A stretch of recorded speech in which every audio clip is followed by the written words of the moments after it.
दोस्तों, एक बुद्धिमान व्यक्ति कभी नहीं कहेगा कि वो एक बुद्धिमान है, इसलिए नहीं कि ऐसा करने से उसकी बुद्धिमत्ता कम हो जाएगी, बल्कि इसलिए क्योंकि वो ऐसा करने से व्यर्थता को देख पाता है। दोस्तों, गौतम बुद्ध की जीवन से जुड़ी हुई एक छोटी सी कहानी जो आपको बताएगा कि वास्तव में बुद्धिमान कौन है। एक नगर में एक लड़का रहता था और उसका दिमाग बहुत तेज था।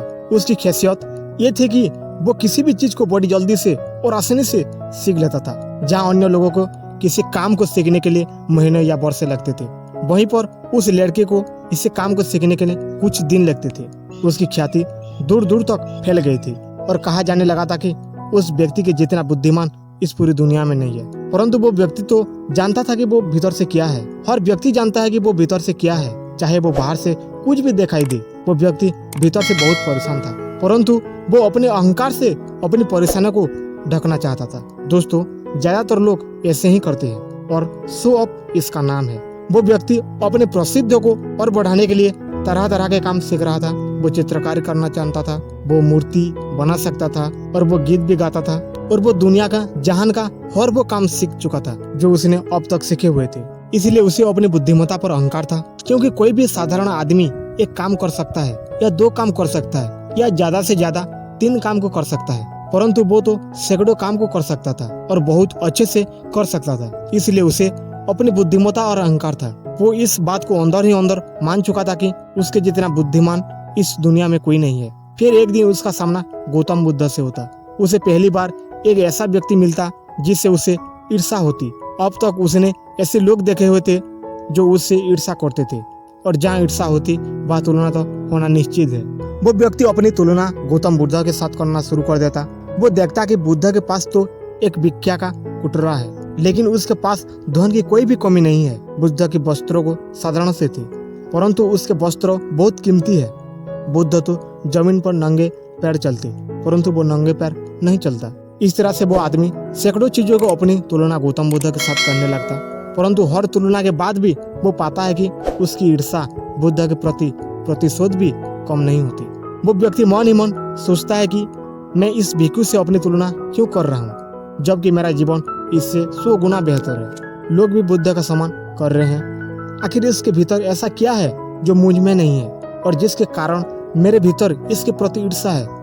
बहुत देर अपने मन में उलझे रहने के बाद वो व्यक्ति तय करता है कि वो बुद्ध के पास जाएगा और उससे पूछेगा कि उनकी उपलब्धि क्या है। वो व्यक्ति अपने सेवकों के साथ बुद्ध के पास जाता और उनसे कहता है कि मैं इस इलाके का सबसे बुद्धिमान व्यक्ति हूँ और आप अपने आसपास जो भी देख रहे हैं मैं वो सब करना जानता हूँ। किसी भी कार्य को सीखने में मुझे बहुत ही कम समय लगता है। सभी लोग मेरा सम्मान करते हैं, परंतु इस सब के बाद भी मेरे भीतर आपके लिए ईर्ष्या है। मैं ये जानना चाहता हूँ कि आपकी उपलब्धि क्या है। ये सब लोग आपका आदर सम्मान क्यों करते हैं। इसके बाद बुद्ध कहते हैं कि वैसे तो मेरे कोई उपलब्धि नहीं है, परंतु तुम कह सकते हो कि मेरे एक उपलब्धि है।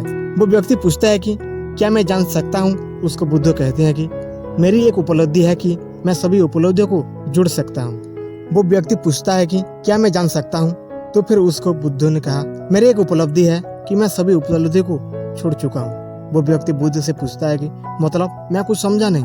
बुद्ध उस व्यक्ति से कहते हैं कि क्या तुम्हें प्रशंसा अच्छी लगती है। वो व्यक्ति कहता है कि प्रशंसा तो सभी को अच्छी लगती है।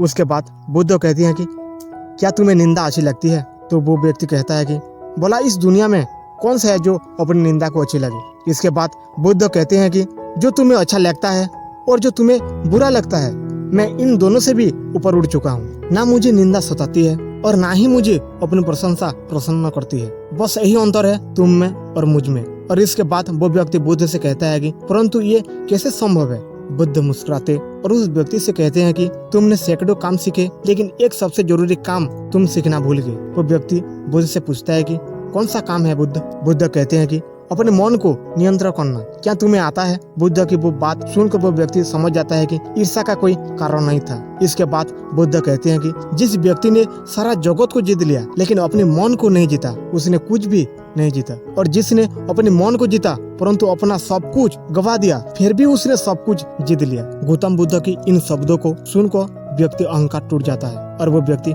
बुद्ध से कहता है कि क्या आप मुझे अपने मन को जितना सिखा सकते हैं। बुद्ध कहते हैं कि अवश्य सिखाऊंगी, परंतु मैं तुम्हारे सभी उपलब्धियों को छीन लूंगा। फिर उसके बाद वो व्यक्ति बुद्ध से कहता है कि मैं तैयार हूँ। उस दिन से वो व्यक्ति ध्यान करना शुरू कर देता, क्योंकि ध्यान ही वो तरीका है जिससे आप अपने मन को अपनी बस में कर सकते हैं। तो दोस्तों, आज अपने बुद्धिमान कैसे बने और बुद्धिमान कैसे कहते हैं, इस वीडियो के जरिए वास्तव में बुद्धिमान व्यक्ति वही है जो अपनी मन का शासक है, वो नहीं जो अपने मन को गुलाम है।